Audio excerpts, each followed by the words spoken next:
Good morning, everybody. Just trying some new features on StreamYard on the free version because we ain't paying for the paid version. So, good morning. Happy January 10th, 2026. I'll give some time for people to get into the chat. I think everything is clear. You can hear me. I'm just waiting for the message to go out. If you're a regular, let me know who you're here.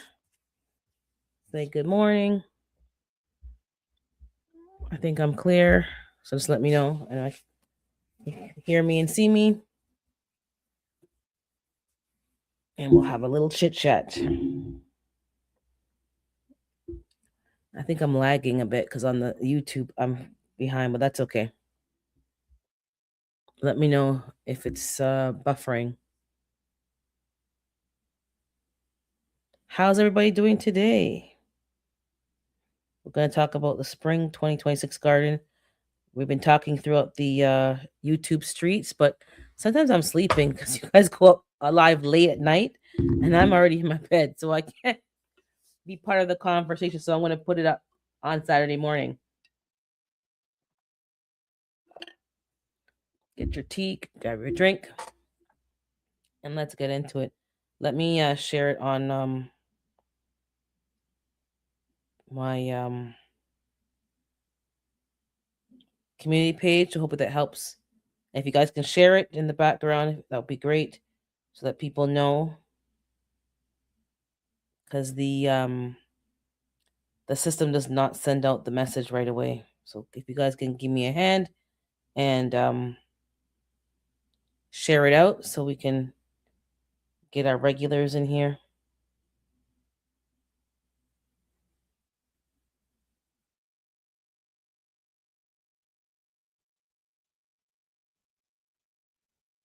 And I'll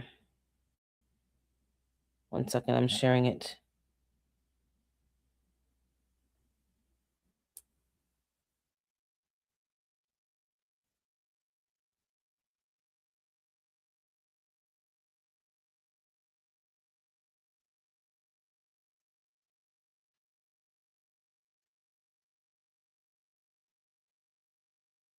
Okay. I shared it out, and hopefully that will get people to know that I'm live.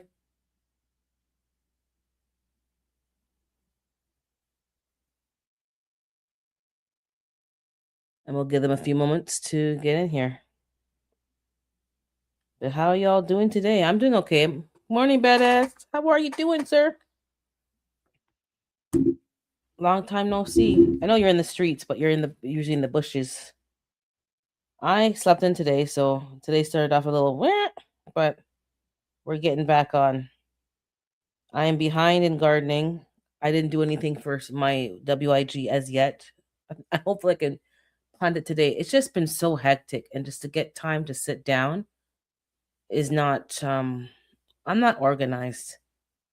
Yeah, everyone's in bed. I'm not organized, so I'm gonna try to get my spring garden done earlier than usual, and we'll talk about that.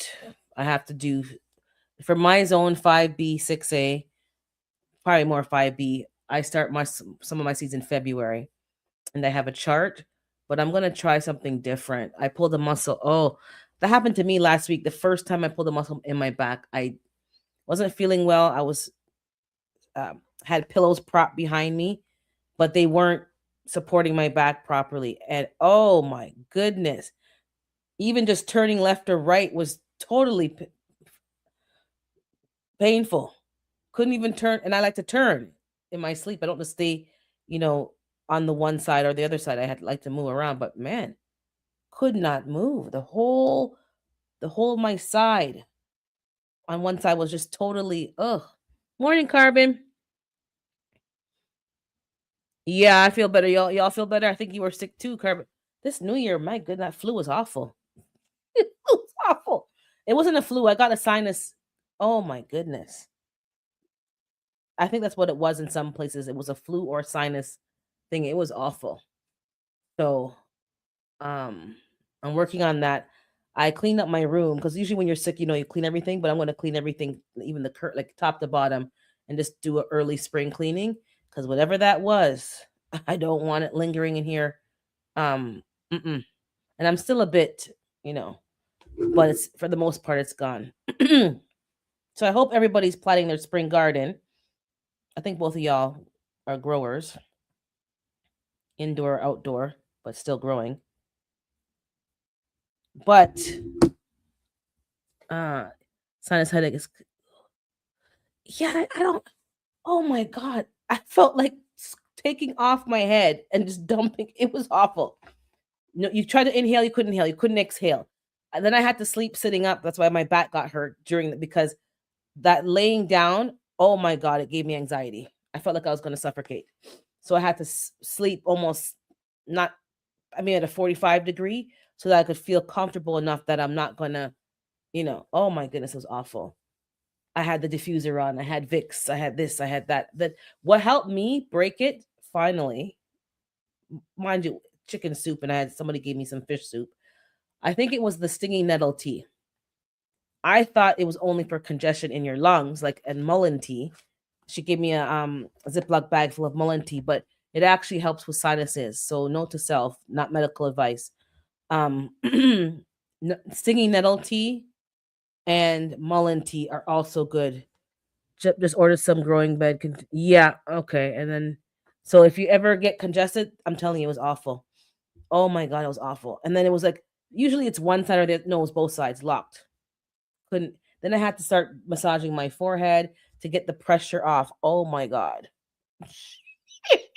Morning, G Mama. Get the pressure off. Not doing that again. Not doing that. So let me drop the link for hold on, copy. So 2026, what I decided to do for my garden. I did not do my WIG yet, and I don't know what's going on. I just very trying to juggle too many things, and some things are just being left by the wayside. Unfortunately, that's real life, and that's what's happening. So I'm gonna start my WIG, which is also probably gonna, I think it usually translates into your spring garden. So I'm gonna, for the first time, start the WIG with seedlings, not in water, and the hydroponic unit. So I'm gonna try to plant that today, because today my plans didn't work out, and it's just good. Sometimes you need to just relax on Saturday and do nothing, not working.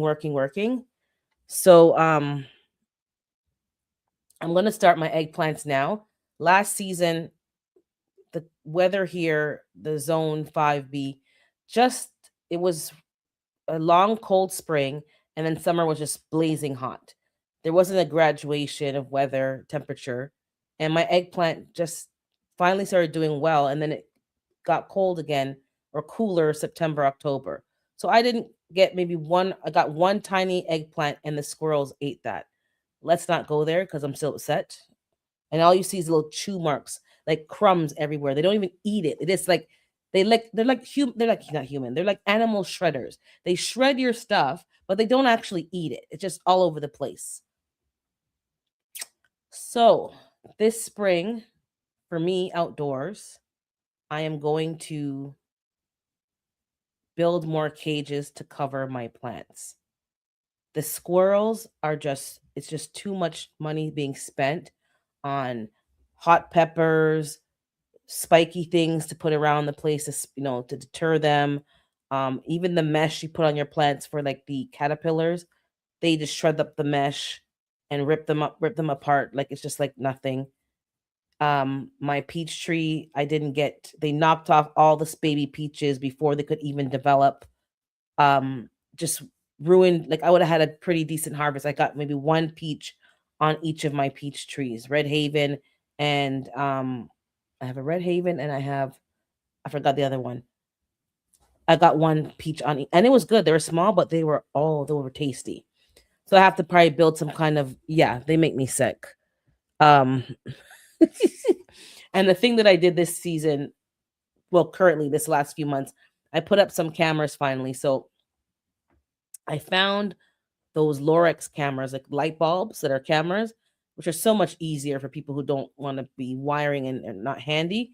So I pop those in, and it does show a lot. And at my parents' house too, they have some cameras there, so you can share them on your app. So I can see their cameras, they can see mine, and my other sister, she, I can see the cameras. So I'm seeing raccoons. I'm seeing people, at night, in the middle of the night, like who's walking around at 3 o'clock in the morning. But the cameras. So when I get up, I'm like, what happened last night? And I'm looking through. I'm like, But the squirrels never seem to be on the camera. It's like they literally. And I have a camera on my veranda, and one was building a nest. The camera didn't catch it. I'm like, so they have a sneaky way about them. They are averting the cameras. Yeah, they got stuff in the cheek. They make me sick. I hate them. And people are like, oh, don't tell Mike chaotic. Oh, yeah, he made friends with them and he feeds them. I ain't feeding them. And then Carbon had one in a wheelchair. She was fixing its leg. Fixing. This is gonna be a bountiful season for me. I gotta fit a green stock. I know I mentioned I'm gonna buy something which I'm working on. I'm doing extra hours to get that. But I'm also looking at the green stock. I think I might get a green stock as well for now. What do you think, G Mama? Like, if I put kale and Swiss chard, they're not going to grow as big, obviously, as bigger containers, but are the size of the harvest pretty good? I don't need huge size. Like my dad's at his, what I planted at his garden, they were huge. Like the leaves were like palm leaves, but he's in ground and different. I don't know if how big the leaves and stuff get or what's good to plant in a green stock. That's part of my 2026 spring plan is to get a green stock.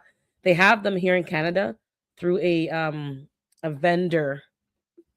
Green stock doesn't ship to Canada anymore, but they have a vendor that they supply in each of the provinces in Canada. Sorry, I'm getting raspy. So I can order it from a suburb of Toronto. I can go pick it up there, or they can deliver it if I spend to a certain amount. So I can get. I think I like the pink, not the fuchsia, a raspberry kind of one, and there's like a blueberry colored one. I'm not sure which one I'm gonna get. I think I'll get a girly color. Oh, that's what it is. The bird that fell. Yes, you have the bird that fell out the tree. He lasted a day. I tried. Okay, he didn't make it. And then that guy on Instagram who has a scroll named Maxine. Yes, the size will be good because of the amount of soil. Okay, so since I have you here, G Mama, what are you gonna fill your green stock with in terms of soil? Are you gonna use potting mix, or are you gonna use what are you gonna use? Like I have outdoor potting mix. I'm gonna probably mix it with my chicken salad, the chicken manure. I have some rabbit droppings in the garden I can dig up. Um, I guess some native soil. Like, what are you gonna mix that with? That would probably be interesting. I'm gonna try and probably some vermiculite I'll mix in there as well. I know it has a reservoir on top that you put water in, which would be perfect for me, who sometimes doesn't enjoy watering in the midst of the heat in July and August. I find that unbearable. So that would be helpful to me. And it probably make the garden look a little more visually appealing because sometimes all these pots everywhere and sometimes they're empty. I'll move the empty pots that I'm not using somewhere else. Um no, she's not killing them. She tried to help them. But they probably were more injured than so I want to plant Swiss chard in my green stock. Lettuces obviously. So what I'm going to do is at the side of my house I have a salad, quote unquote salad bar. I have a little grow tunnel and I have a side thing that has not been filled with dirt. So I want to fill those two tiered shelves of a planter. I'll fill the green stock at the same time. I think I'll just buy a whole bunch of stuff. The cow manure, I'll buy some soil. I'll mix it with my chicken salad and the potting mix and some vermiculite. Let me know if you're doing something similar, G Mama. And then I'll fill those beds and I'll fill the green stock and I'll start to, oh, I see, okay, you're typing in it. And I'll start to let that settle. My plan this year is as soon as the weather is like even today here, it is workable weather. It's just too icy in some parts of my yard, so it's very dangerous. And it was so windy yesterday that things actually ripped off and got damaged on the chicken run. So the weather itself, I can work in this temperature. It's just the ground. So once the weather is workable, maybe March, I'm gonna be filling up. I have a raised bed at the back that's empty. I'm gonna just fill it up and get the beds ready early so that before that gardening rush with people buying stuff from the store, I already get my stuff, already fill the beds, let it sit for a month because I'm not supposed to plant outdoors until May, but I can start to drop seeds for lettuce, spinach, and arugula probably at Easter because they'll germinate in the cool. Oh, she saved the bee. I'm using Happy Frog potting soil mixed with Ocean Forest and Coco Loco, all Fox Farm because it's in all my pots. I haven't tried any of those, but I know some of those are expensive because I'm usually in the cheap section at the HD store buying the $2 soil. I'll be adding neem. I have not found the neem meal. Sorry guys, my throat. I have not found I found it on Amazon, but not like at a good price. It's shipping from, I guess, the States, so there's not like a local supplier. So I'm still looking for neem meal. So it's on my list. And the oyster shells. Is it the same oyster shells that I use for the chickens? Because if it is, that's easier for me. And I also use the alfalfa pellets that I use for the chickens. I grind them up and put them in the potting mix. And that adds a lot of good nutrients. So if it's the same oyster shell that I'm using for the chickens, I could just smash them down a little smaller. And then extra perlite. Yeah, that's why I had to spend so much time amending to be good. I like to start off not yes. See, that's exactly a good topic because exactly what is your end goal and how much time and energy do you have to spend on these tasks?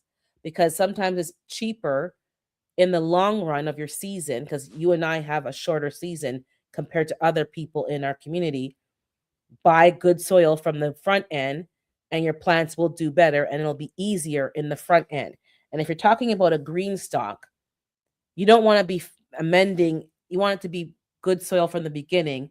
And as the years go on, you just maybe add some sprinkles of mycorrhizal or some kind of, chicken salad at the end or something at the end of the season to kind of amend it for the next season. I don't want to have to take it apart and start to, doing all that after. So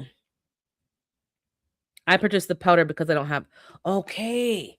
I've never tried oyster shell, but that's going to give it the calcium. See, duh, I never even thought about that.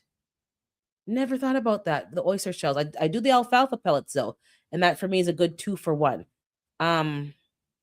I'm gonna try that this year. Thanks, G Mom. I'm gonna try that this year. So I think when it comes to the salad bar and the green stock, I'm gonna probably order that this month so that I can get it by February, and then I can start assembling it.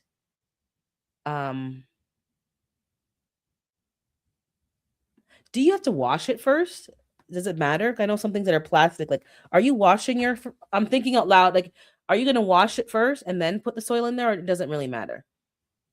Because sometimes you get things and it has the hey, good morning, Jay. You have residue on it.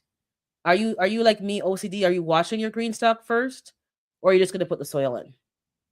And then I'm gonna time it. And I might just this year I'm spending more money on my garden, but I'm not buying seeds. Are you all buying seeds? I think I love seeds. I love seed catalogs. Don't get me wrong. I watched the replay of Tampa's live where you guys were going through your recommendations and I got some other good tips. But for me, I'm not buying any seeds. I bought seeds from the MI Gardener sale at the end of his season. I haven't planted them yet.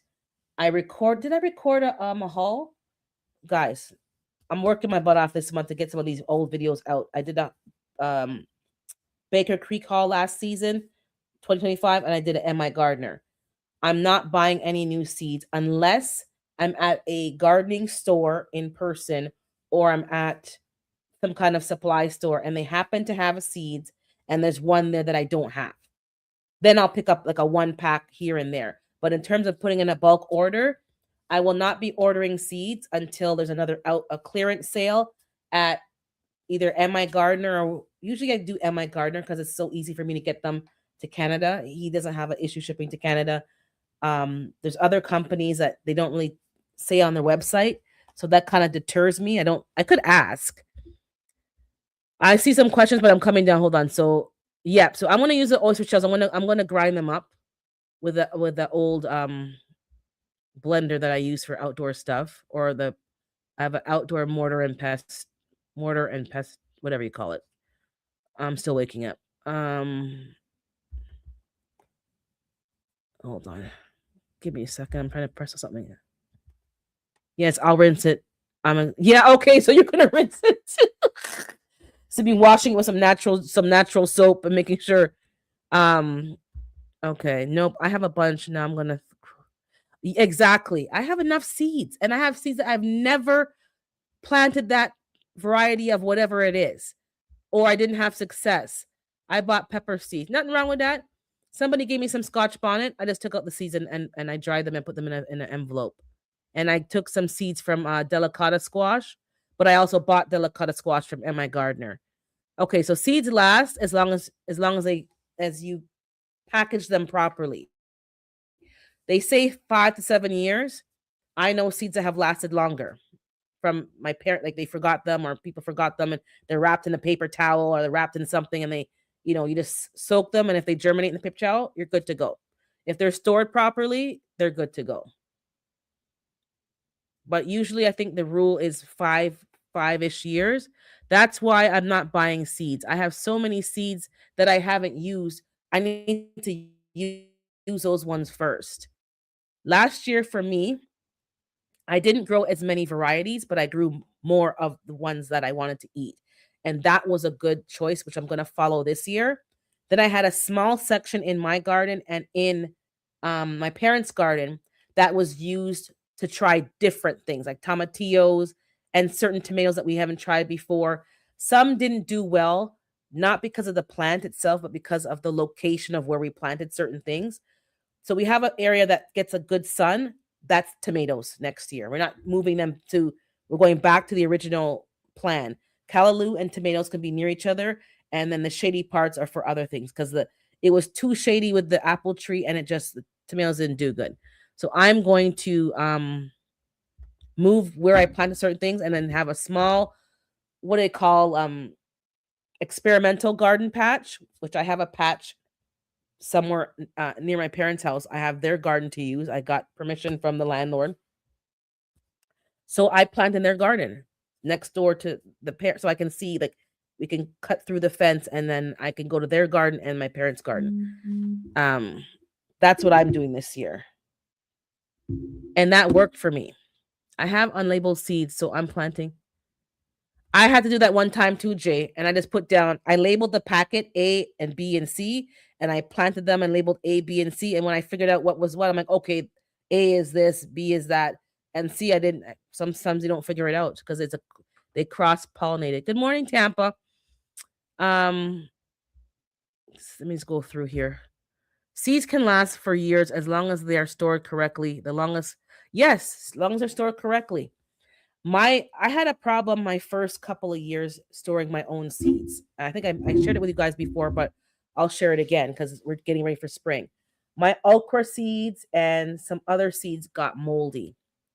Then I had put them in at that point in those little sauce containers, those plastic containers. And then I put them in the even plastic little Ziploc bags, like the little ones for jewelry. Some seeds, you dry them out, they need to be dried some more. I had that experience with okra and something else. I can't remember which plant, but there was a couple of things that I put them on a plate to dry, put them away, and they were moldy. I shook them in cinnamon and all these things I had to do, poke holes in the container, poke little hole pinholes in the Ziploc bag. It was a hot mess. So now I think it was even one of the brassicas. You need to put them out again inside and dry them out just again. Like, be extra long with drying, because if you don't do it properly, you're going to open up the seeds and then you're going to be like, great, what a waste of my time. Also, I bought and good morning if I miss somebody. That's my art. I see somebody there. If you are storing your own seeds, it was better for me to buy those small paper envelopes, manila envelopes, to store seeds, because some things just don't store well in plastic. And maybe the plastic is fine, but if you're still new to storing seeds and you're not making sure that it's dried out properly, it's probably easier to do paper manila envelopes, because there's still some moisture that will be absorbed by the envelope. And then when you open them, my seeds were all fine. So now I make sure that they're dry, dry, dry. Um, but seeds can last a long time. I don't think that there's no straight answer for how long seeds can last. It depends on how you store them. It depends on the moisture level in the room that you're storing them. Okay, Tampa's driving. And it depends. So if you're putting them in a moist place in your home, sometimes the basement, that's where some of us keep stuff. You're gonna be like, oh shoot, they ruined. If you're keeping bulbs in your house, I don't keep bulbs in my house anymore. Like, you're supposed to dig up certain bulbs and bring them in the house and then you plant them again. My parents' neighbor was so good at that. I mean, I have time for that. I take the whole pot and I find a little corner in the garage, and it's in the garage, and I cover them up if they want to keep them dormant, because sometimes there's a little light and then you saw them growing again. And I take the whole pot, a small pot, it's not a huge pot. Take the whole pot outside in the spring and let them, you know, and I bring them into the garage slightly damp, not wet, but slightly damp from, moisture. Make sure they got a little bit of moisture to last, but not to make them moldy. And my canna lilies, my calla lilies, my gladioluses, and certain other bulbs that are summer bulbs, I bring the pots out and they grow. And my dahlia. Yes, somebody gave me dahlias. They grew good last year for the first time, but they didn't flower. So this year I'm going to put them in a bigger pot. That's probably what's going on. There's too many in a pot, but the dahlias are doing fine. I don't have time to dig up bulbs, put them away for the winter, and then put them back and plant them in the spring. That's a task to me. That's just too much. I have enough to deal with dropping seeds, maturing them, fertilizing them, make sure there's no dampening off and root rot and root. I don't got time to do that. So I bring the whole pot in and they're fine in the garage. If you don't have space, then obviously you can't do that, but I find space. In 2024, at the end of summer, I bought 124 packs of different vegetables. Dollar General had yeah, they're fine. I have stuff from Dollar Tree, Dollar Rama. I have stuff from another clearance place, even Walmart when they have their Wally World when they have their clearance stuff. They should be fine as long as the packets themselves don't look wet or moldy. Sometimes when you're buying the packs, make sure the packs are dry and don't look like they were damaged. That's a good deal. And I know Menards. Some of you love Menards. I've been looking for spaghetti squash for years. Looks like I have to buy the seeds.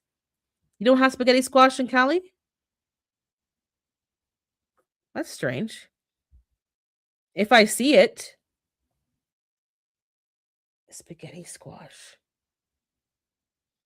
I don't know if I'm going to see the seeds here because they're not out yet, but I'll just buy a spaghetti squash, take out the seeds and dry them, and then I can send them to you. So let me see if I find anything over here. I have squashes, but I don't think I bought spaghetti squash that I can recall. But I'll send it to you. That's not an issue. I don't know why you guys have everything in California. That's surprising. Just catch the seed before they send them back to the manufacturer. Yeah. That's it. They have every year they have a clearance sale or they throw them out sometimes. I just got some new storage seed totes. I should have organized my seeds. I liked what you guys did on Tampa's live. I had the same ones as Jags, and I think all you had the same ones. I got them from you guys. The ones at Michael's out that tote thing. So I have two of them. My stomach is growling. Mine are not the rainbow bright ones because you'll know how I feel about rainbow bright. Mine are the ones that are just from dark blue to teal to clear. It's a gradient of one. I don't know. I'm OCD. I hate the rainbow bright pink. I'm like, ugh, made me sick. And so I had to find the ones that I liked. I found them. I have two totes. They're not full yet, but I have them labeled with a label maker. Proud of me. So I'm gonna probably buy a third tote when they have a clearance sale this season. I don't need it, but I have a lot of seeds that I harvested myself, and they're taking up too much space in a third tote, which is not the same style, and it's just I want them all together. I keep my seeds inside the house, not in the garage, not in basement. They could go in my basement, but I have a tenant, so I just keep them upstairs in my hydroponics unit, so I know where they are. But if when I move, I'm probably gonna put them I'll have a little grow area in the basement or in a kind of a grow room. I'll put them in there as long as the humidity is okay. I don't want to spend money on things and then you don't care for it. Oh, okay. You have spinach. Okay. G Baba has it. Okay, so she'll hook you up. Hit my email. Yep. Spaghetti squash is nice too. I don't think I've ever bought. I haven't eaten it yet, but I bought a blue Hubbard type of squash from the farmers market this year. We like that. We wanted to grow back. That gives me the reminder. I wanted to grow more squash last season because the previous seasons I realized how beneficial squash is. I know Fifi has them stored like when she harvests them, they last her till like the beginning of the next growing season. So literally March, April, she's still cutting pumpkin from her cold room that she harvested the previous season. And that has happened to me as well. And this, as long as you leave enough of a stem onto the plant when you cut it, it can last in your cold room for months. And then she'll check on them and you'll turn them to make sure that they're not, too damp on a wire shelf to get ventilation. But those kind of harvests can last you for months. You don't have to can them. You don't have to freeze them. Like just fresh root vegetables or produce. That's what I wanted. Last year, did not have success with my squashes. They were growing and vining, but the weather. So I'm starting my squashes earlier this year, a little bit earlier, not much, because I don't want them to get huge in my house. And I have to plant them May. We call it May 2-4 weekend, rain or shine, hell or high water, because it was too cold, and so we kind of delayed. And that's no. Plant them, cover them with fleece if you have to, in my grow zone, that is, but don't delay planting them because the whole season was behind. It was slow. And by the time it started to flower, it was time to clean up the garden. So I didn't get any delicata. I didn't get any iote squash I bought from Baker Creek. I wanted to try that for the first time. And then when you buy squash seeds, they only give you a few because you're going to harvest a lot of seeds. But if the climate is not ideal, you're not like I'm not buying more iote squash seeds. I wasn't too impressed. I had to what other squash did we get? Zucchinis were fine, but I found that this 2025 there were some rats. Not mice, rats. We were scraping up the pears and the apples off of the lawn at the back of my parents' house, fruit trees. And I'm talking broad daylight. And we're seeing something moving. And I'm like, do you see that? At least three rats. Rats. Fatty, squirrel-sized rats. So something's going on in Ontario because they're saying that in certain areas there's a lot more rats, not just Toronto, rats. And that we're getting infested with them in certain towns, major cities. And if people aren't keeping track and making sure that they're cleaning up their rubbish, not leaving garbage bags outside on the ground like we're having with our neighbor, and like having to confront them, like you cannot leave garbage, like it has to be put in your bin. The rats, it's a problem. So for those of you who are gardening and you're seeing rats, so my parents' house has raised beds. The other plot next to them that I'm using is in the ground. So I have to be mindful what I'm planting because I don't want to attract rats. And I need something that they can't really reach, or traps or spikes or something. But there's a lot of rats coming because of poor food handling and garbage handling from new people in the country. They don't understand how things should be done here, and they're literally one of my neighbors is throwing. I saw a squirrel coming to my veranda to eat his roti, his chapati. Not a piece, like at least a half, a big one. Why are you throwing food out and feeding the animals? Because you're not just feeding the one squirrel that you like, you're feeding rats, mice, raccoons, like everybody's coming. And now they're going to breed and multiply, and you can't control them because we don't have enough predators. We don't have cats, we don't have foxes, and all the things that people, oh, my dog, oh, the coyote ate my dog. You need predators. So there's a whole hunting going on in one community here because the coyotes ate someone's dog. Why is your dog outside unsupervised? Number one. Number two is the coyotes were here first. So you wanted to have a house by the ravine. This is what it means. And we need predators to hunt these animals that breed and multiply very quickly. So I'm not sure, but we can't have it both ways. So they're feeding these animals, and I'm seeing mice prints in my snow at nighttime. I'm seeing other footprints that I don't recognize, and rabbits. I have a video for that too. They ate down all my kale. I've got a big bag of DuPont hybrid corn. The corn is so sweet. I haven't had a good success with corn, so I just stopped with the corn. But you have a larger land size than I do, so you can grow corn.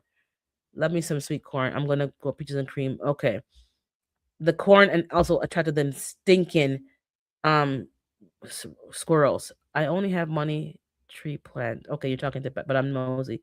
I'm a rainbow. Oh, you have the rainbow pride. I hate it. I hate it. Let me see here.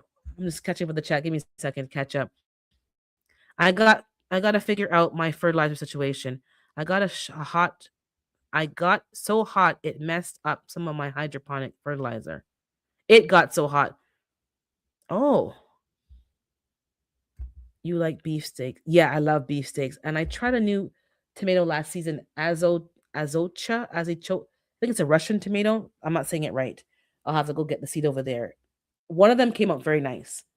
So I harvested a lot of seeds with my tomatoes.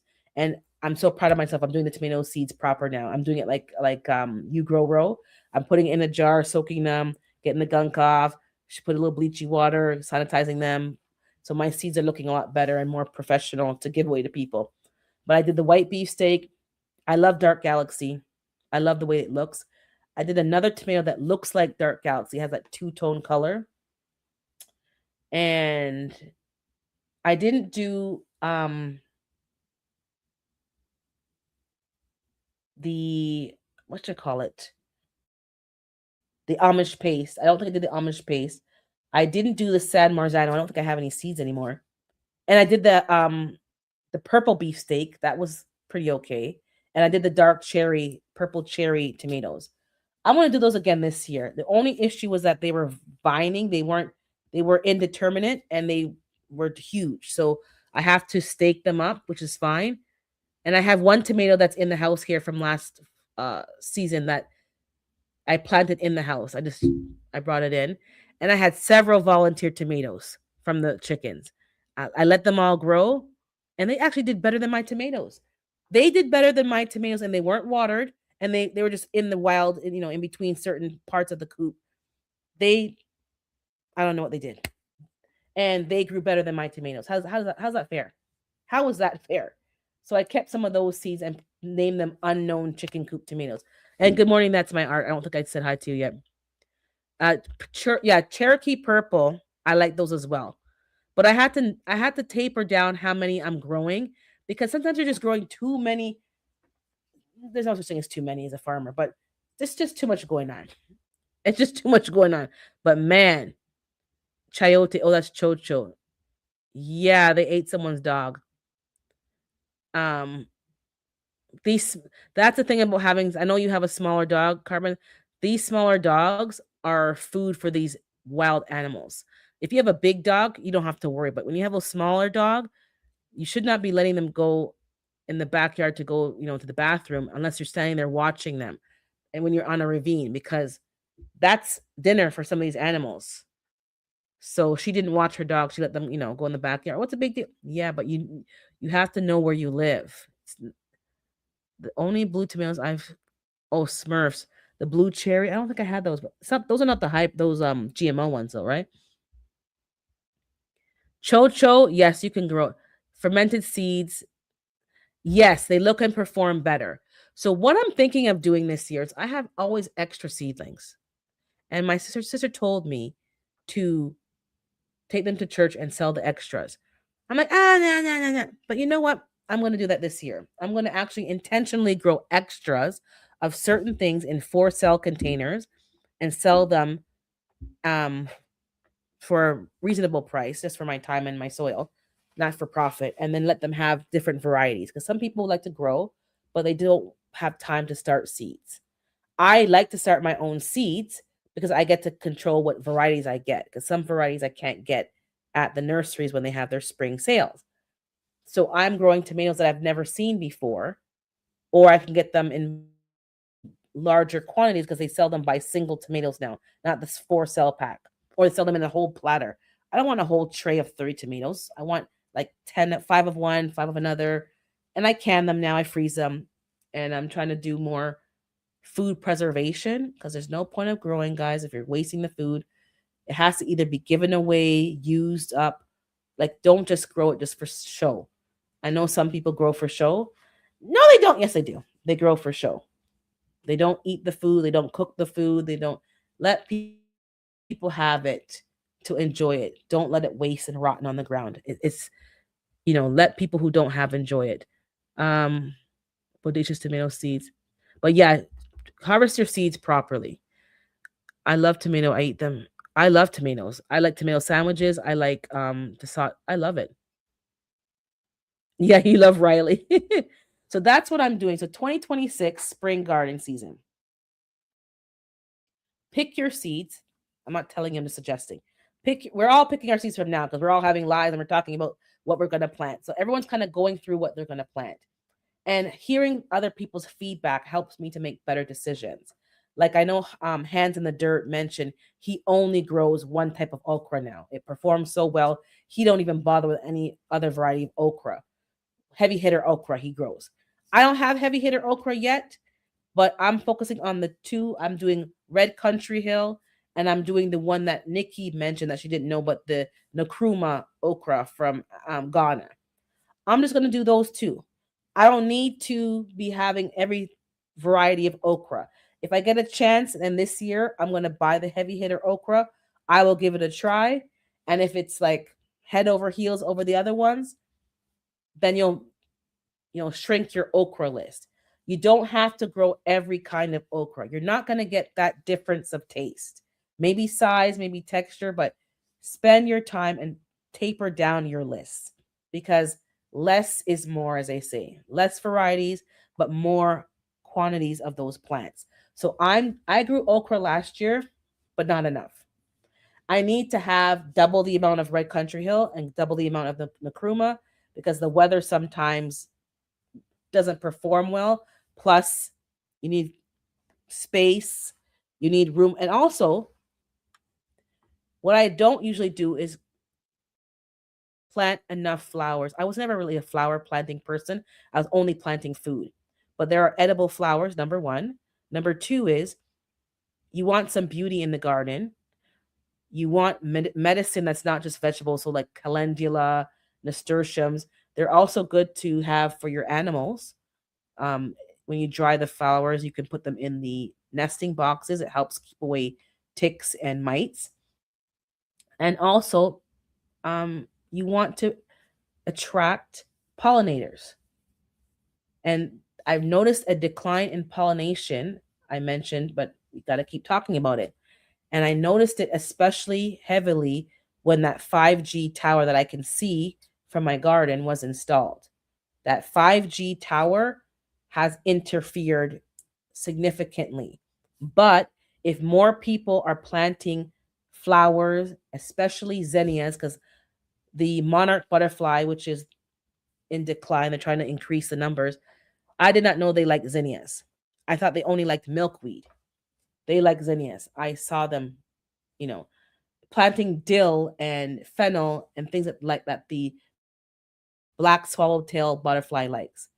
Have some space in your garden for some of these things. Maybe not near your vegetables, but have a space where it's like a pollinator patch. Your calendula, your zinnias, your milkweed, your dill. I like dill to eat, but I'll plant double. So some over there and some in my vegetable garden, which I'm going to cover up that one. I don't want them laying eggs on that one. And bring the pollinators in. There's different types of bees, not just honeybees and bumblebees. There's other types of bees, and you'll start to see them in your garden. I did not realize that bees take naps. Like they literally will take a nap in your garden overnight because they didn't have enough time to get back to their nest, their whatever you call it, their hive, and you'll see them in some, and you'll think they're dead. Oh my god, the bee's dead. Step back and leave it. You'll come back an hour later and the bee's gone. The bee was napping. The bee had, he had a lot of pollen on his legs. He was tired, and they're taking a nap. Even like behind your mailbox, you'll see little parts. So what I had to do is I have a bucket that I leave. I have a leak on my eavesdrop, so I catch rainwater. And there's a bird that was dead in there one this for the first time in years. I guess a bird wanted water. But there's birds, there's a my eaves trough holds water, which it shouldn't. So the birds bathe and drink up there.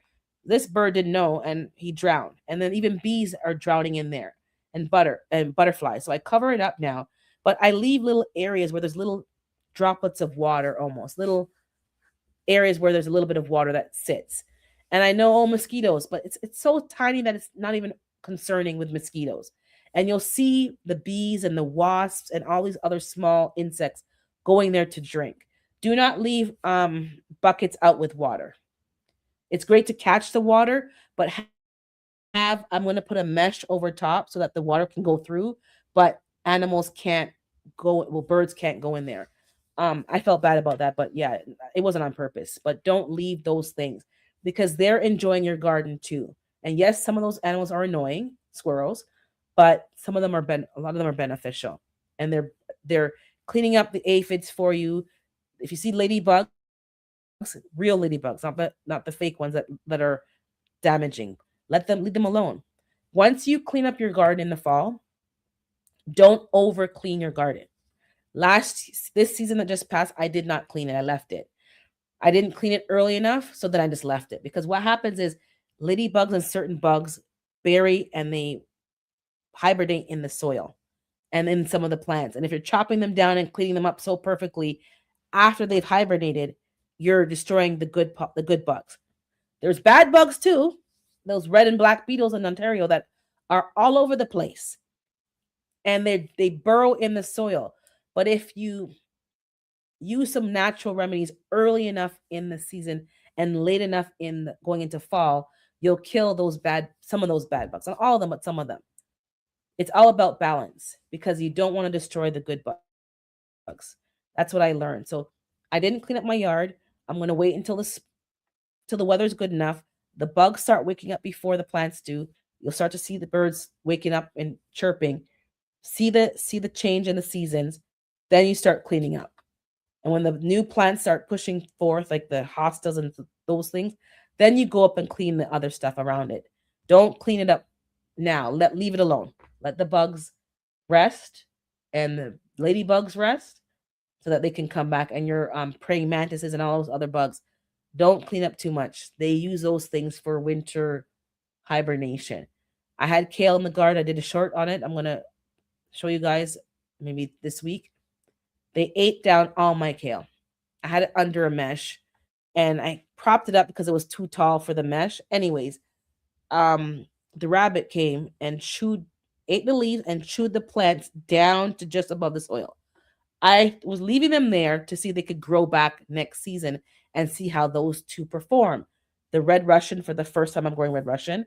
So let me see if it will come back next year, if it will, really perform. Who's going to know now? They left one stem that was long and they came back the next night and ate it. And then they left all their droppings on a trail and droppings all over the place. So the rabbits came and ate the 3 pots of kale. Next spring, I'm going to plant my carrots there. I'm not going to do no kale. So I can leave the cover down and protect the plants. I don't mind rabbits eating because technically it's winter. They're hungry. Fine. But don't eat the plant down to nothing. I wanted it to grow back and see if it could perform, but whatever. And I have some kohlrabi up top in the garden still, and it's been snowed on. I might harvest it now. I think they're doing okay. One rotten, but they had you could tell it had a fungus or a virus or something. There's a fungus, I don't know what it's called, maybe G-Mama knows, and it attacks your brassicas. It attacks cabbages, and you'll go there, and like the inside is all soft and rotting out, and the other ones are fine. There's some kind of virus or fungus going around. Hey, Texas Lala, and it destroys your brassicas. That's why I love square foot gardening. I really do, because I'm in a smaller garden. Well, to me it's small. To others it might seem average, but you do need to give your plants enough space. I am notorious for packing it all in because I want to pack it all in. And for 2026, I'm trying my best. I'm probably not going to get it all right, but to give more space to the plants because it needs airflow. Otherwise, you risk things contaminating other plants that are in the same area. There's there's nothing that you can do about this particular bacteria. It just starts to show its ugly head, and you have to just the whole plant is no good. It's no good. You cannot use it. Oh, an opossum drowning. So I stopped doing that, but you can do that. I'm still gonna do that, like your stupid juice, but I'm gonna get a piece of hardwire mesh, or even whatchamacallit. I'm using for my some of my cages, I'm using that screening, like the screen door screening fabric, and I'm using that. Just put it on top of the bucket and just, wrap it around, so it's there like a cover. But yeah, I haven't had a problem before, but I guess, they flew in and couldn't get out.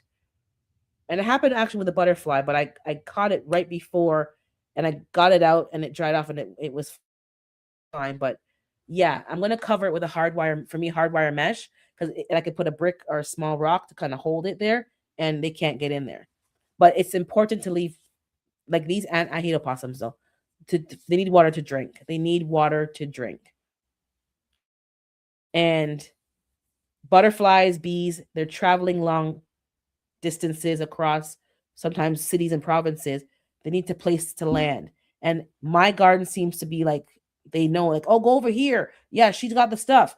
Because I'm getting too much animal and bug interactions, and they're coming over to get water and stuff because they'll get it here, and they'll be taking a nap. Even the cat came and took a nap. I said, I don't mind the cat coming. Kill the mice, and then we're good. So there's a cat that comes around, but the neighbor's cat that's taking a dump in my front garden, that I have a problem with. You're out of order. So that's what I'm working on. Skunks, I haven't seen them this year, but it's still early. But last summer, oh my god, they stunk. They were just in the neighborhood, just stinking at the place. In the middle of the night, you'd be sleeping and you smell the stink coming through the brick wall. Not even the window. The window's closed. Comes through the walls. But anyways, 2026 spring garden. So you need to have water catchment improvement. So cover your buckets that or your super juice, cover them up in a way that things can't get into them. If you don't want any even bees or insects, then you can't use hardwire. You got to cover it up completely with some kind of screening where the water can get through, but they can't get in. You need to also cover your rain barrel catchments. I have always said I put a little drop of soap. Like, oh no, don't do that. Or oil. Yeah, you can. There's more pollutions in this rainwater than you realize. So a drop of Dawn dish soap is not going to trouble anything. It puts a film on the top, and the mosquitoes' eggs just get trapped and they can't hatch. That's why you do like a drop of dish soap, or people do a drop of vegetable oil or some cheap cooking oil. It's not a whole bottle. Like, I don't know. Sometimes people just don't think rationally. That's what the old fashioned way of doing it. I've been doing that for years. Haven't had a problem because sometimes my rain barrel at the parents' house, it's open so that the eaves trough can flow into there. Once it's full, we cover it, but until it's full, things can go in there. We covered it with a mesh, but sometimes the wind blows it off. Like stuff happens. So in order to protect that, That's what we do. Now, yes, there's mosquito bits. We didn't use those in those days. Now I use mosquito bits to put in the water. That's also safe. So you can do that as well. But if you're just, you know, don't have those things, a little teaspoon of dish soap on the top will provide that barrier so that mosquitoes can't breed. You don't want mosquitoes up in your yard. I have a hard time as it is, and I don't have water of the mosquitoes eating me alive.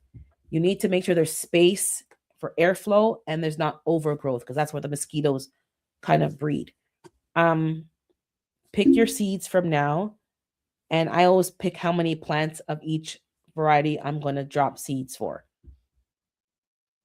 And when it comes to your seed starting, I like to do it in stages based on the last frost date and how long certain plants will take to germinate and get to a good size before that last frost date. So eggplant for me takes more time, scotch bonnet, certain peppers, and there's charts you can go online and get, and you can start to stagger your seed starting.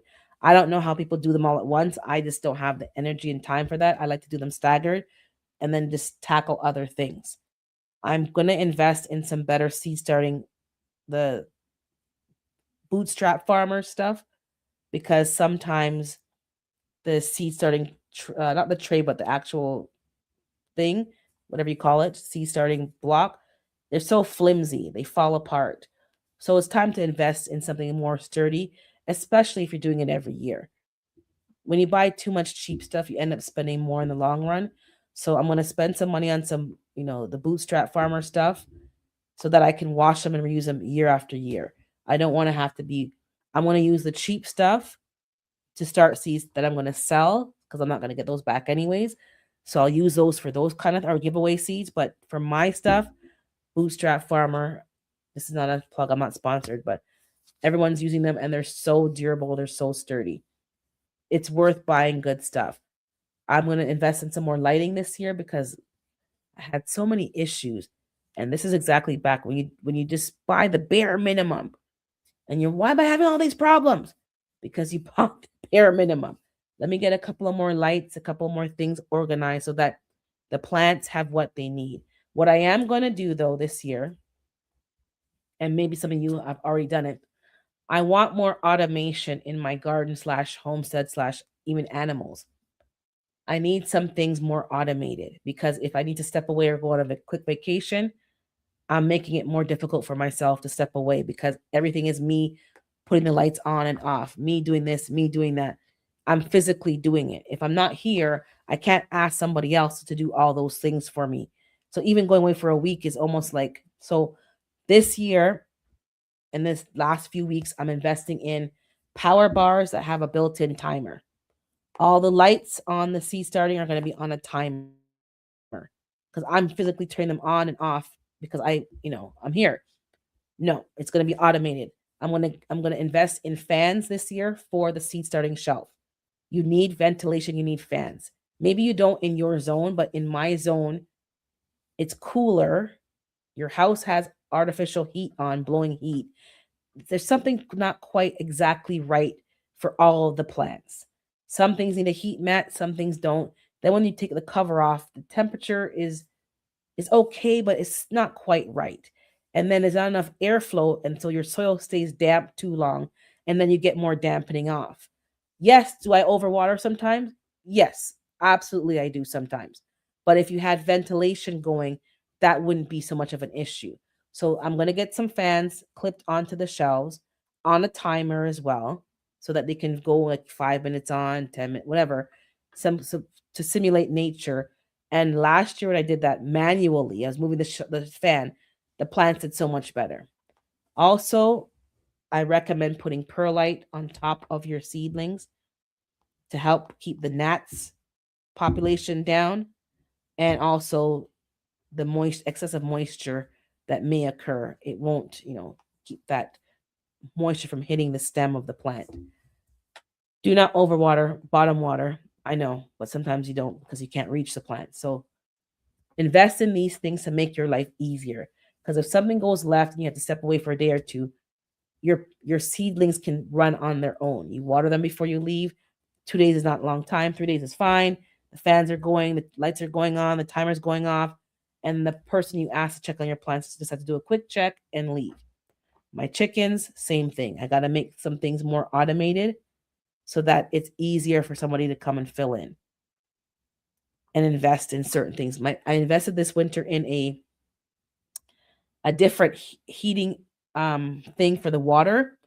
When you have chickens, you do not want to have to deal with frozen water. But what I had is a waterer that I have to refill from the bottom. And I filled it up one time, put the bottom back on. I guess it didn't snap on properly and it all spilled out. Can you imagine in the winter cold day and all the water spills out and you got to go get other water to do that? And I don't have the hose on. I got to go get water from in the house and haul it back outside. Now that's a piece of ice now where the water froze. It's a sheet of ice. It just wasn't good. Then you could fill it up from the bottom with a funnel. And I got to come out with the funnel and the water and move the waterer, fill it up, then carry it back. It's cumbersome, but I did it. But then I realized if I want someone to come and do that for me, they're not going to do all that. And then if they do it, they're not going to want to do it again. So it's in my best interest. So I invested in that belt that you wrap around a 5-gallon bucket, my regular one I use for summertime. I changed the cups to the nipplers, they call them. And now you can take a bucket of water or a jug of water, take the lid off and pour the water from the top. There's no fumbling, moving, carrying this and out. It's so much easier. It costs $70 for that heating thing, but it's worth every penny. It's made this winter with 9 chickens, more than I had before, so much easier. I'm like, why did I do this before? I didn't know because people recommended one thing, but it didn't make sense. That does not, if you're a winter gardener, the traditional heated waterer, never buy it. Never buy it. Talk to me first and other people, don't buy it. That is giving yourself too much handling of water in the coldest weather. And there's some tasks that you can't do with gloves on because they limit your dexterity. So you got to take off your gloves and do it, and then you're free. No. Get your DIY 5-gallon bucket. I haven't had any issues with water freezing. I haven't had nothing.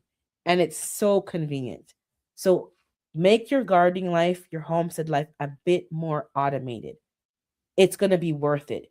We're all getting a little bit older. I'm not saying that as a, to insult ourselves. We're all getting older and we don't want to be physically doing certain things. We want to make things easier for ourselves.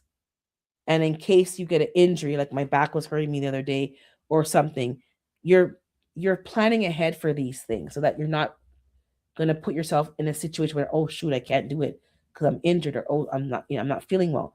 Things are more automated, and then people can come and help you, and it's quote unquote idiot proof. So try to make sure that you're investing wisely in how to make your life more efficient and productive. I need to get some automatic watering invested into my garden. I'm not sure how though, because I have 2 tiers on my garden and it's not going to be easy with gravity. But I got to incorporate that because I don't like watering in summertime. I couldn't do it. And when I did go out in the evening when it's cooler, the mosquitoes were eating me alive. And my plants suffered. My tree, I think I lost one of my fruit trees because of that reason. It was just too much. And I spent money on that. So I was very upset with myself that you get these trees and then you're not taking care of them. So I got to figure that out this year. And I know you have those bottles that you can put upside down in them. I did have some of those, but it wasn't enough. In the heat of summer, those things are not enough. And you don't have to grow everything in the summer. If you want to grow a spring crop, then you have separate summer harvest, summer stuff, and then you have a separate fall garden like some of you all do. You can do that here too in my zone. Don't try to grow everything at once. It may not even be worth your while, especially when you're not enjoying the harvest because you're just feeling bombarded with stuff. Keep it simple. So what seeds are you guys going to grow that you did not grow? Like what 2 things are you going to grow that you did not grow last year or that you didn't do well? You're going to try it one more time. Let me know. For me, the Chioggia beets, I don't know why, didn't get nothing from those Chioggia beets. And I've grown beets before, no problem. So I'm going to try that again. The second thing that didn't do well for me, well, the eggplants I want to try one more time because it's been on and off, but I'll try those again. A different variety this time as well. And so that doesn't really count, but eggplant. And then for my real second one that I didn't, I'm going to try again. Potatoes. Okay. I don't know. I don't know. I'm sure there's some things. Probably some of the bok choy didn't do well. I didn't the fennel. I think it's fennel. I didn't do well with the fennel. They weren't really. I don't think they're getting enough nutrients. I'm not feeding them enough. When it comes to bok choy, I got a good system in place and cover, so they do well. But my Swiss chard does well, but mine get attacked with leaf miners. So I need to spend time and get some covers for them because I lost a lot of the leaves from leaf miner damage, even the beet leaves as well. So I'm gonna have to improve upon that. In terms of improvements, I have to improve upon my bok choys and making sure that my Chinese cabbages are harvested at the peak time and that they're fed properly to grow at a better pace. And my Swiss chard need covering up big time. I and my yeah, oh yes, thanks squash. I'm gonna try the azote squash one more time and another squash that I bought. I can't remember the name. One more time, maybe more than one more time, but I'm gonna try it again this year for sure, and give it what it needs. I think, and also my beans. I have no problem with bush beans. This last season, no bush beans. I think things were in the soil that I think those potato bugs, roly polioles, I think they ate the seeds or destroyed them. I think it was that. It wasn't me. And I think also the squirrels were digging up my pots and digging up my seeds. I know that for sure. So I'll do bush beans again. I like bush beans. I like to go out and just eat them off the plant. But the squashes, yes, that was a good point. Watermelon. Hey, popcorn. Let me see here. What did I miss? Okay, I said that one already. So bush beans, squash, watermelon. My new crop will be pumpkin. I did not do watermelon. I did it too late. I probably would try watermelon, but that would be in my test garden to see how it does in that area. It wouldn't be at my house. I don't have anywhere in ground to put it, and I don't want no rats coming over here. So I'll go over there where there's already a problem and just build a trellis or something for it to climb up on. I also want to try something. I don't have the seeds anywhere. It's called an ash gourd. Um, it's like a watermelon relative. I see it. I saw somebody had it here, and I asked for seeds. But sometimes you ask for seeds, and they're people kind of move funny. Like literally, like they're right here in your area, and they move a little funny. And they're like, yeah, yeah, yeah, yeah, yeah, and then you never see the seeds. You never see the cuttings. You never see like they don't want to give it to you. So I'm not sure, but it's like an ash gourd thing. It's kind of like a honeydew melon, but it's not. It's not sweet, but it's good for cleansing your system. So I was going to use it for juicing. So I'm going to look for some of those seeds. But I'm looking forward to squashes this year. The Blue Hubbard, the Delicata. I think I got another one. Hold on. Let me see right here. I have my gardener seeds right here. Let me see. I had bought another one. Delicata squash. I got more kale. Oh, I have asters too. Did I buy them or were they free? I think I must have bought them. I had red Russian kale and scarlet kale, which look exactly the same to me. Yeah, I'm not buying any more seeds, guys. I have enough. I got lettuces, and then once you grow lettuce, you can harvest your own seeds. Tatsoi did well last year. I tried it because of you guys, because of Renaissance Grandma, and I'm going to be growing more tatsoi in my indoor and outdoor garden. And I got some new kind of mustards. Hold on, I'm going to just talk about. I got some new hot peppers. I have Scotch bonnet, of course, but there's a new pepper I never heard of called Jamaican yellow mushroom. But it looks like Scotch. It looks like Scotch bonnet. It looks just like Scotch bonnet, but it's not. I've never heard of this pepper in my life. Oh, here it is. The squashes that I got, I'm gonna try this year. I got sweet meat. squash. What a name, sweet meat. It's like white or off white, a beige with some brown flecks. It's called sweet meat. And sweet dumpling. Sweet dumpling. I figured these ones are smaller and they might do better in a shorter zone climate. Sweet dumpling. Those look really cute. And I like to cook things when I cut something, a squash, I can just use the whole thing. When you have bigger squashes, I don't know, like you can't use it up right away and you have to, be rushing to use it all. But if it's a smaller kind of squash, I can use the whole thing and just use it between one meal or even just 2 meals for lunch. And I have the licata, which I already have from the plant. But sweet dumpling, and they only give you 15 seeds. That's the thing. So if I don't have a good Swiss chard. So those are the squashes I'm going to try this year. Anybody else trying anything new for your garden? And this year, I bought this, but I haven't planned my gardening this year yet. I'm still talking amongst my family what we want to grow, but I also have Egyptian spinach. I never grew that before. I bought it. I want to try that Egyptian spinach. I'm looking at it's 60 days to maturity. It's a good cool weather crop that will bolt if temperatures get too warm. So I can plant this early spring and then I can do this for the fall, going into winter, do a second round. It kind of looks like callaloo-ish to me. Like has a callaloo look to it. Middle Eastern super green is high in vitamins and minerals, once a staple in the diets of ancient Egyptian pharaohs, one of the most widely eaten vegetables in Egypt. Delicious sautéed in soups or sautéed, in soups or for tea. Oh, used to aid digestion, improves vision, and reduces stress. Again, not medical advice. I'm just reading the pack. It's a full sun or partial sun plant, cold tolerant, and says, spring and fall. Container friendly. Egyptian spinach. This is from M.I. Gardner. So I have so many seeds that I have never grown before, even already in my storage containers, that I'm not really looking to buy any more seeds right now. I just want to pick things that are going to be like tatsoi. I bought some more, and I still have my pack from Baker, but it's the same plant. It says mustard, but some things I put in my brassica pile. I put this as a brassica, like a bok choy, but it's really a mustard.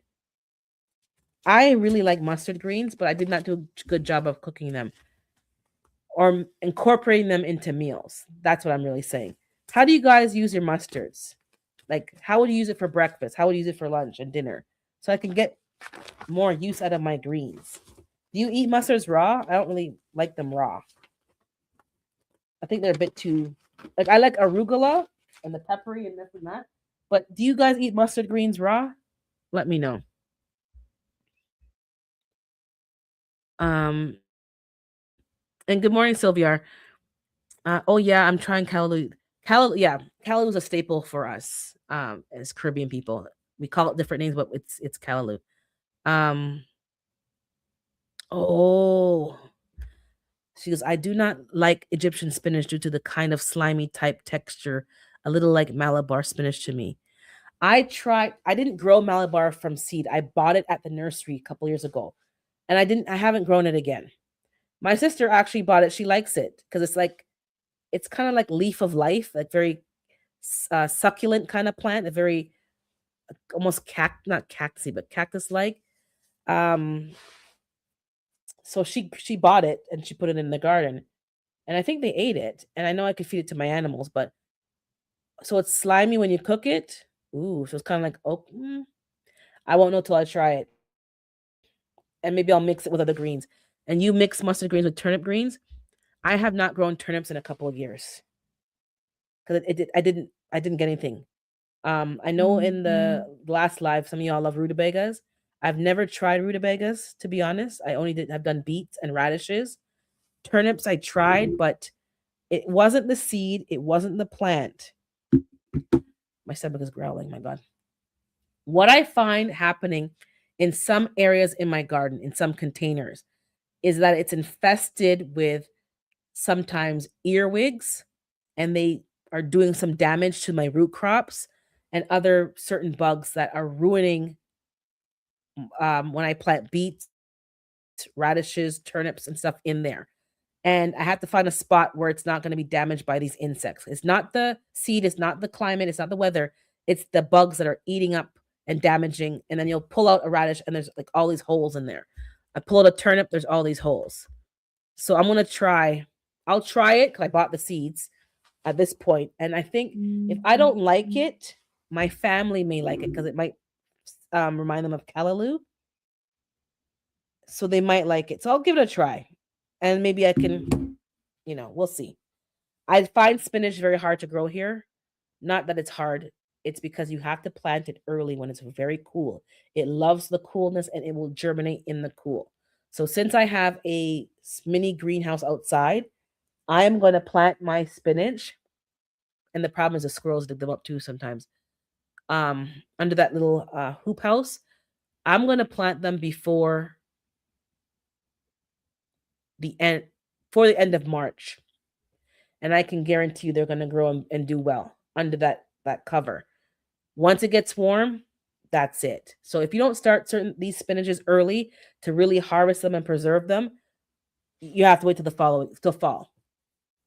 You're not summertime is a hell to the no. They don't like it. Lettuce, same thing. You got to start the lettuce and your spinaches before you start anything else outside. Direct sow them. Don't bother put them in a seed starting tray. Plant your spinach directly outside and your lettuce. You'll waste less of your time. No transplanting. Just sprinkle it where you want in the pot and let it grow in that pot.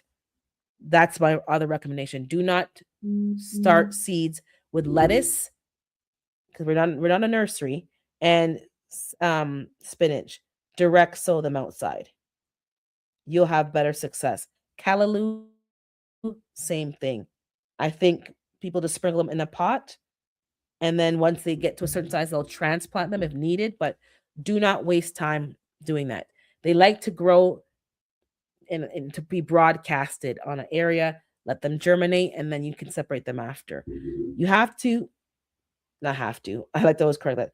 I suggest that you use nature in your seed starting and in your home as much as possible. The less hands-on that you have to be and the more you incorporate nature and let it do the work for you, the more successful you're going to be, because you're going to get fed up with having to do 50 zillion things just to get your garden going. If life starts lifing, which it does sometimes, or you're busy, this becomes more burdensome. Good morning, Barb. Put your stuff sometimes outside, cover it up, protect it from, things digging at it and damaging it, and let the sun and stuff and the airflow do the work for you. Certain plants just do better that way. Certain plants, yes, inside. Your hot peppers and stuff.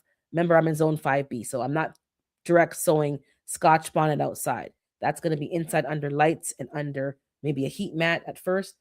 But certain plants that are cool tolerant for your zone, directly outside.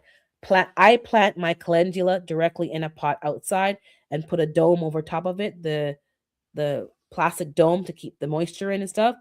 They germinated just fine. Calendula and nasturtiums. Just get a good sized pot and space them out well so they can have space to grow. And then when spring comes, you just separate them and plant them throughout your yard. Maybe you need 2 pots to grow a whole bunch of them and start to put them around your yard. But don't waste your time dropping seeds in perfect little trays for all your plants. Some of them will do fine. Just put a cover over top of it. Make sure the soil is moist, and the sun, even though it's overcast in the spring sometimes, it will germinate. I've done it before, and I didn't have to look at it. And if it didn't do well, you took another pot and you started some more in another pot and covered them up, and then you just separate them later. Let nature work for you and make your life easier. Trust me on that. Because sometimes you're just like, I can't be bothered. I'm busy. Sometimes you have to take care of aging parents and stuff happens. You're not feeling well. And now you're feeling behind because of that. Let me see what she says with mustard greens. I use mustard greens mixed with other greens like kale, turnips, collards, and smoked turkey. I use kale and Swiss chard in an egg frittata. Okay, So you do cook it, but you don't. Nobody eats it raw. Nobody eats their mustard greens like in a salad. It's always sautéing or whatever. I like to do frittatas and like omelets, so I think I'll try that. Or sometimes I cook my greens on the side and have a fried egg. Like they're all separate. They're not like in an omelet, but okay, with turkey, smoked turkey. Okay. So basically we cook all greens are cooked the same way, whether it's collard greens and mustard greens and turnip greens. It's pretty much saute them, or you put them with a turkey neck or some kind of smoked meat to have the flavoring, and you kind of whatever. There's no other unique way. Good morning, Miss Shirley. Um, Bugs love callaloo. Keep it covered. I've never had bugs on my callaloo, but then again, I'm in a different zone. I'm in a different zone. Maybe you're in a warmer climate. I found Jamaican recipe using tomatoes, onions, garlic, sauteing it. Yeah. That's what we do. And and then after you cook it, you put a scotch bonnet on top, put the cover on, and let it kind of steam. And yeah, it's good. And if you like saltfish, that's how we make ackee and saltfish with a callaloo on the side. Yeah. So pretty much, you guys cook the mustard greens the same way. I got, I've got to get some more. Yes, I got mine from the dollar store, just the plastic ones, and I covered the pot and I did my flowers that way. Basically, it's winter sowing. What I'm saying is winter sowing, but you can do it. I don't have milk jugs all the time, and the ones that I had, the plants didn't do that well in the milk jugs for me. And again, it could be my zone because I'm not getting as much sun as you all get in the early spring, and maybe that's affecting it. I used a regular flower pot, and the plastic cover, and I guess there was more light coming into it, not just a little the opening from the milk jug. And I had good success. So if your milk jugs aren't working for you, or you forget about them and you forgot that they're there outside, sometimes that happens too. I'm doing that. But I am making a concerted effort for 2026 to not have more varieties of flowers, but have more flowers. So if I'm going to have only zinnias, calendula, and nasturtium, I'm going to have plenty of them. I didn't do that last year. The milk jugs didn't work. I didn't replant. I'm kind of whatever, and I didn't focus on having that because that brought in the butterflies. The zinnias brought in butterflies. I would see them there drinking and didn't care that I was there. They were just enjoying themselves. The zinnias, the nasturtiums, and the calendula, I harvested the flowers and I dried them, so I have them here. Not much, but I need more calendula, especially if I'm going to use it to make lotions and ointments and certain things. I need more. Nasturtiums also are edible and they're good for chickens. And I like nasturtiums because you can always see the seeds, like they're like little chickpeas. So you're not gonna when they fall on the floor. Hey, D macro, when they fall on the ground, you'll see them clearly, which happened to me. I'm like, oh, those are the seeds. So I'm making a better effort to make sure I have enough flowers in the garden this year. You need the pollinators. You need more beauty in the garden as well. And you need to feed the other bugs that need to do certain things. But make use of the flowers. Plant medicinal flowers, edible flowers, things that can be used for tea. Last year, I made sure I got more mint. I didn't do it from seed, I bought it from the nursery. Um, and I forgot what I got last year. I know I had mojito mint, which I love. I think I bought ginger mint. That is lovely. Peppermint, if you only, this was me, I only knew peppermint and spearmint. If that's all you know, you are missing out on the world of mint. Forget that. Those are the worst mints. They're not the worst. I'm just saying that in terms of comparing, those are nothing. Like those are like when you start getting into ginger mint, I want to get the orange mint. I did buy another mint as a recommendation from Tigsy. I did not plant it yet. I'm probably going to plant it this year, which was the marigold, Mexican marigold, which I believe is a mint. And I planted the King of Bitters. It's struggling. It's still there from last Herb Garden Challenge. It's still there. I'm going to transplant it this month to get it into a better. I think that what happened is I had things in a soil mix, a seedling mix. But once they get to a certain size, you're supposed to put them in a better soil. I never did. So that soil doesn't hold water. It's always problematic.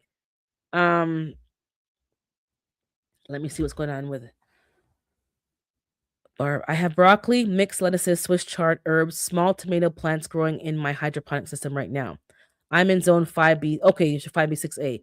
Going to start my peppers and Jamaican sorrel this weekend. Oh yeah, okay. I don't usually start my peppers so early.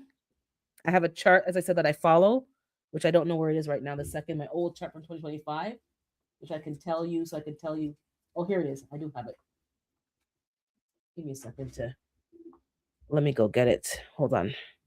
But I have a chart here, so I'll tell you what it told me last year. But this year, I'm not doing that because you know what? I think I need more time for these hot peppers and eggplant. And that is sometimes what you have to do. You have to, if you're new to gardening, yes, follow a chart.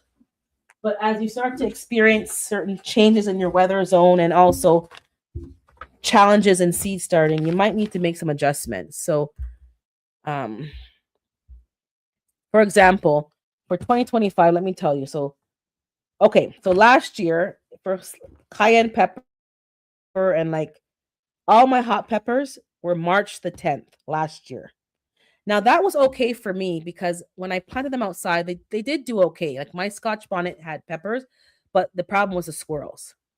So I'm gonna just start my Scotch bonnet and all my hot peppers probably maybe 2 weeks earlier than the schedule, March the 10th. So I have my 2026 chart. Maybe next week I'll have it printed out. What I'm gonna do this year, every year I have a meeting with the family, and what I do is I bring last year's sheet with how many we grew and if that was enough or not. And then on the new sheet for the current year, I'll adjust the numbers. So, for instance, like Scotch bonnet last year, I had 2 plants. I only need 2 because I have so much in the freezer that I only do I only do 2 just to have them. It's good deterrent for the squirrels when they bite them, they burn their face off, which I love. It makes me laugh. And also, it keeps my seeds fresh. So if I'm planting, 2 or 3 a year and I'm harvesting new seeds, and I always have a fresh batch of seeds. Do I need the seeds? No, because the seeds last a long time. I even last year on purpose planted my seeds from 2022, no, 2020, and they germinated just fine. Sometimes I test out old seeds and harvest new seeds from those old seeds, if I'm making sense. Sometimes I confuse myself, but that's what I do. Chocolate habanero, which is like a Scotch bonnet, same. I did 2. I grew cayenne pepper, about 3 or 4, and that's sometimes split between my garden and the parents' garden because they have more in ground, and I get different results than containers. So that's also what I do. I split up certain things to see how they perform and what is a best use of my time and energy. So if putting all the Scotch bonnet and the cayenne at their garden is better in the long run, that's what I'll do. But I always have some here just for a deterrent, not really for seed saving. Um, and I go through all the plants. The one plant that I do need to start early, it's not a hot pepper, it's a sweet pepper, but it takes a long time to germinate. And I have to start them in February 24th of last year. So this year, same thing, is the Lasa pepper. I have the red one. I love that pepper. I planted one in my garden and one at the parents' house. I ended up harvesting the seeds from the parents' house because that was a bigger, richer pepper. If you have not grown Lasa peppers, I heard about the Lasa pepper at first from turf therapy. He hasn't been around in a long time. It was between turf therapy and broke farmer. Either they were doing a live together or it was just turf by, I think turf by himself as well too, did a video on certain peppers. If you have not grown the Leysa pepper, Leysa, it comes in red, but I heard they have orange in these streets and I don't have orange. Those peppers, oh my God. I can't even get words. How do I describe it? Basically, they're thick. They're like thick girls, like BBL. They're the BBL of peppers. The flesh of the wall of the actual pepper is like as thick as maybe your pinky finger, if not a little smaller than your pinky finger, a woman's pinky finger, not a man. So maybe like a quart. It's thick. The walls of the pepper are thick. They're meaty. They're crispy. They're like, if you want to grow a sweet pepper, especially for cooking, and you like, orange peppers, red peppers, yellow ones, and they're fairly thick. This Lacia pepper is it. I just ate the pepper just by itself raw. We just cut the pepper and ate it. We're eating it. And the Lacia pepper gives you, like all bell peppers, a lot of seeds. A lot of seeds. So if you buy the seeds once or someone gives you seeds, you don't have to worry about buying seeds again. If you do not grow Lacia peppers, please grow them. But be mindful that the seed, as the pack said, they weren't lying, takes sometimes 2 weeks, if not more, just to germinate. I think it took 20 days for me to germinate, plus the growing time, and it grows slow in my zone. So if you're starting your hot peppers, you need to start your Lacia peppers with the hot. It takes that long. It's not like a regular bell pepper on my sheet here. So bell peppers, hold on, let me go to bell peppers and tell you.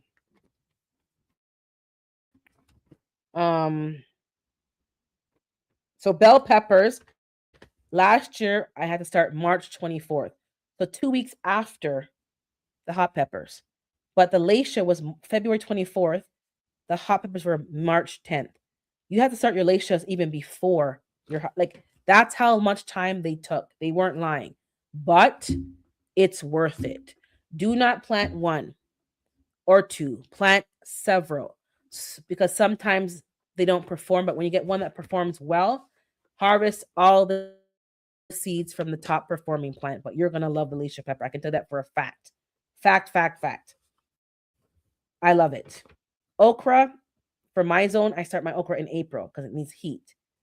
But what I'm going to start earlier this year, as I told you, is eggplant. Like my eggplant, I didn't get enough. So eggplant for me is end of March. I'm going to probably start them now just to see how they start in January for the winter garden grow.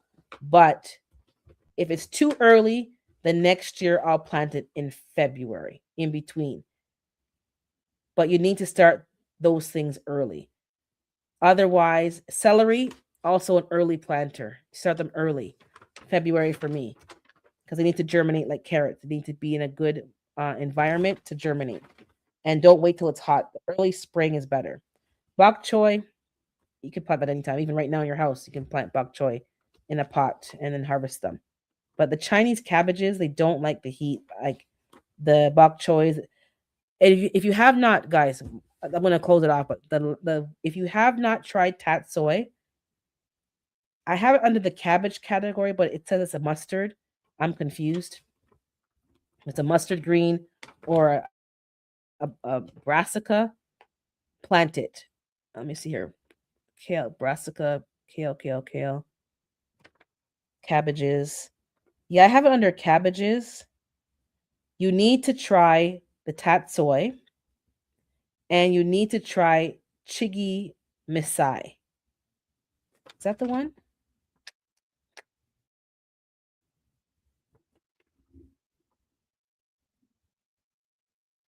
Give me a second. I'm looking here. I did was it chigi misai? Yeah, I think that's the one. I think it's like a I'm not sure. I'll tell you guys next week. But for sure the tatsoi, yes. Tatsoi, yes. But I have to confirm is it the chigi misai or the other one. There was two greens that I grew last year, and they were like, no, I'm gonna get your shade. Let me look for it. One second. It might be on my desk. One second. I'm gonna see because you have to grow it. It's so easy. It tastes so good. Oh my goodness.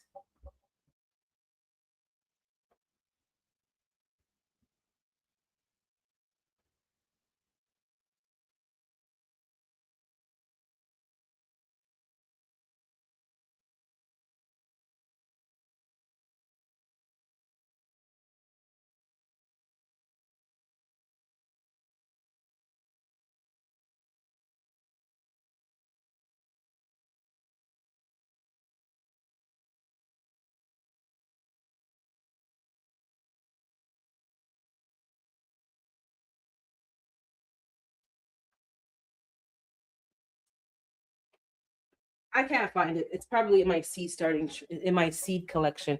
Next week, if I don't remember, somebody remind me. But I'm gonna put a note.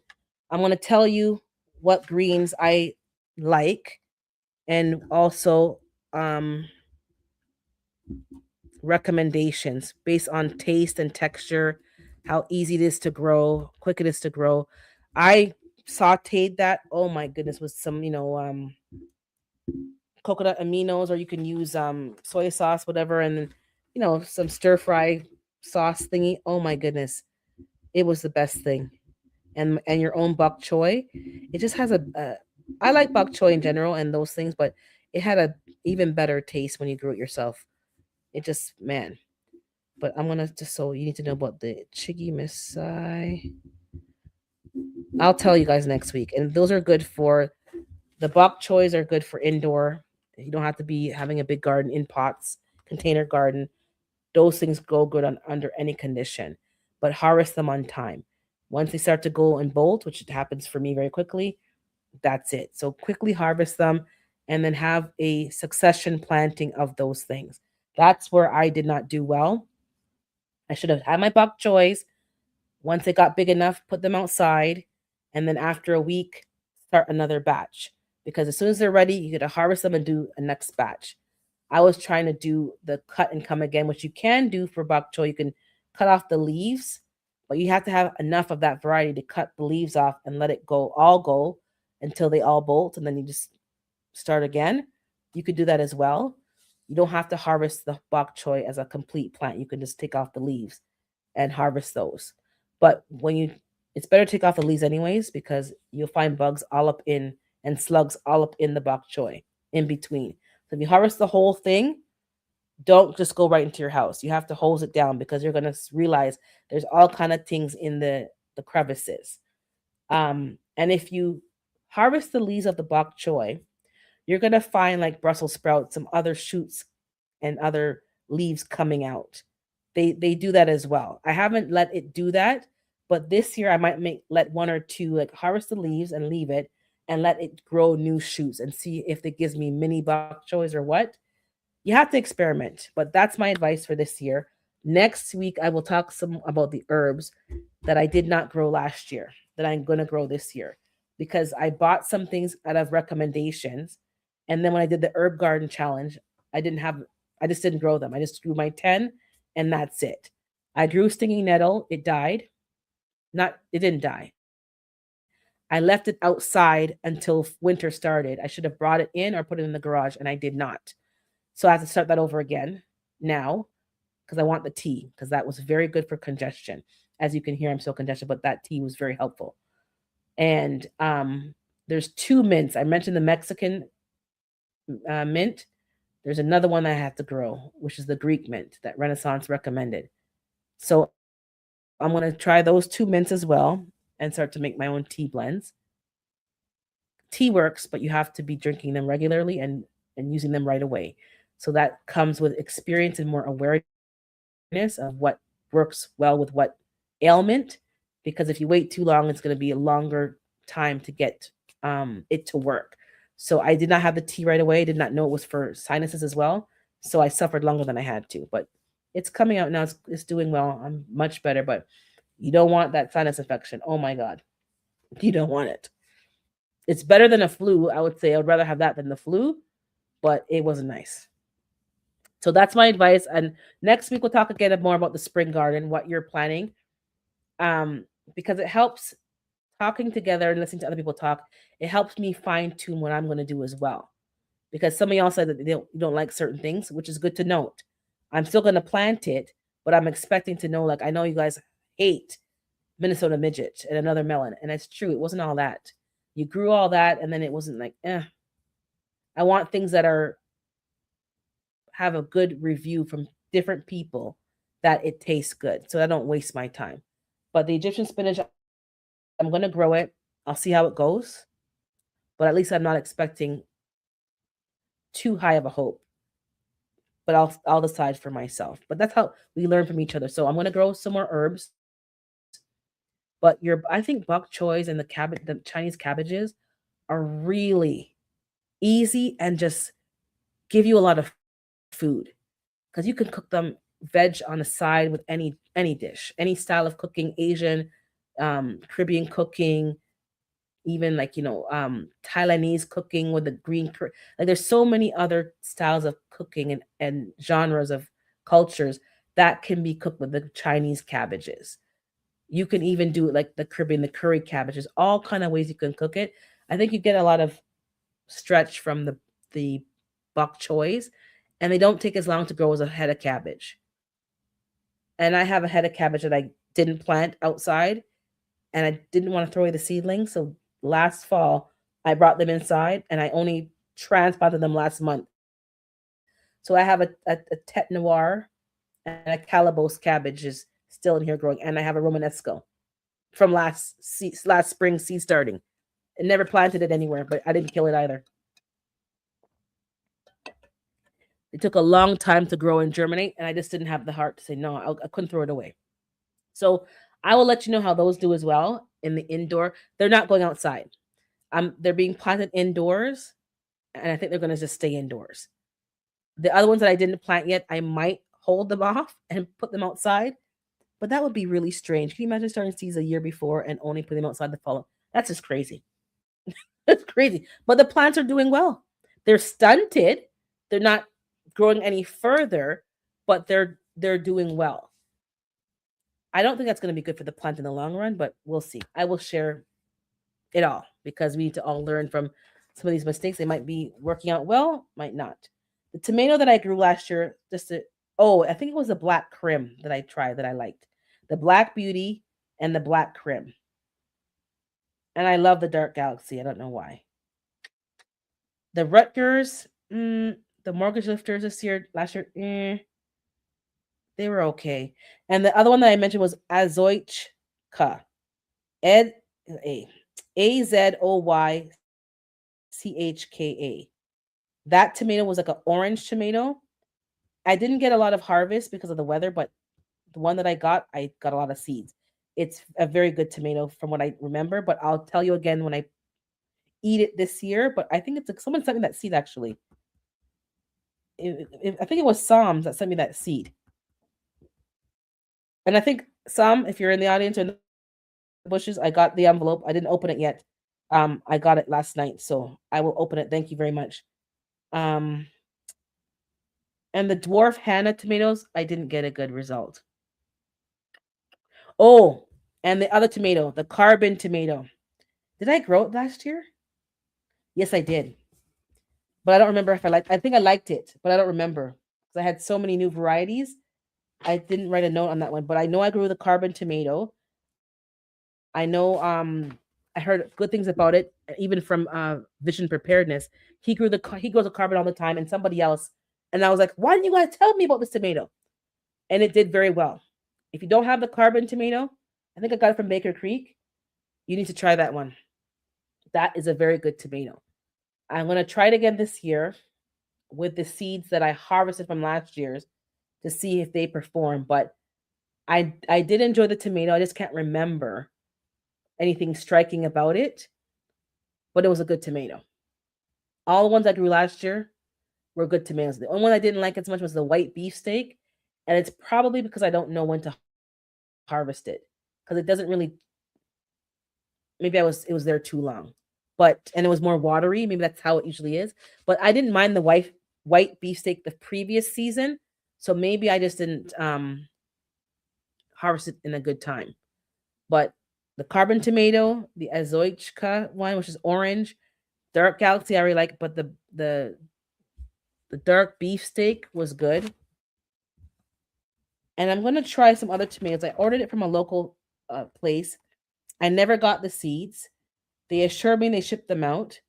And in my heart, I don't believe them because they're literally a 45-minute drive, if less. So it was a local shipment and I never got them. So I put a dispute in with PayPal and I got my money back. But I'm looking at my chart here. And then the squashes, ayote squash. My kusha, same thing. That's the other one. I've been trying kusha for 2 years. And something either eats it off, chews it up, but I haven't got a kusha yet. I'm going to try again, guys. And I think I'm going to have to build a trellis for them to climb on a trellis because on the ground, there's too many rodents and stuff that are chewing it up and so that kusha, because Homestead Heart's been talking about kusha, and I can't get a kusha for 2 seasons because something's destroying it. And I hid one behind the bush, and they found it and they ate it, and it wasn't ripe yet, so I couldn't even cut off a piece of it and cook it and taste it. All right, guys. So get your seeds organized, or in terms of like in your totes, so that you can go through them, because spring is around the corner and seed starting is even closer around the corner.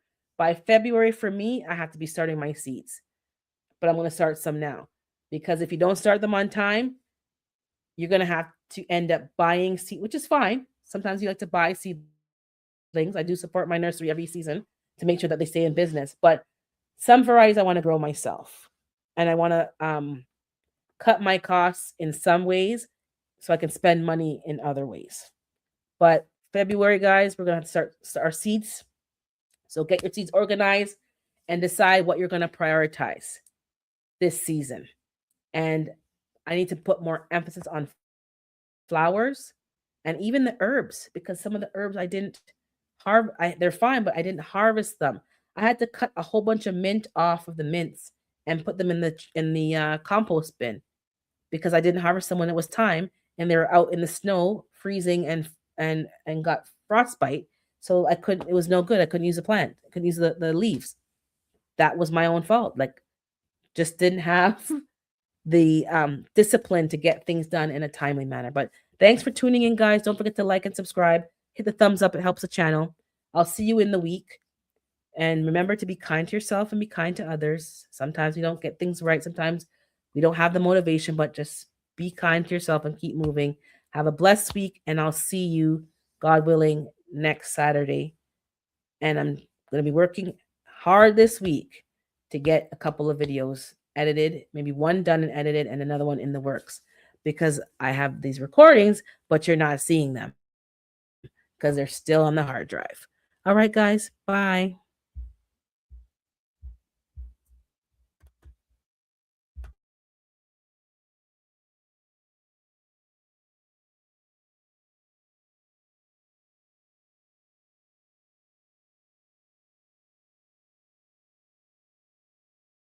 Oh, hi, David Corey. I didn't see you.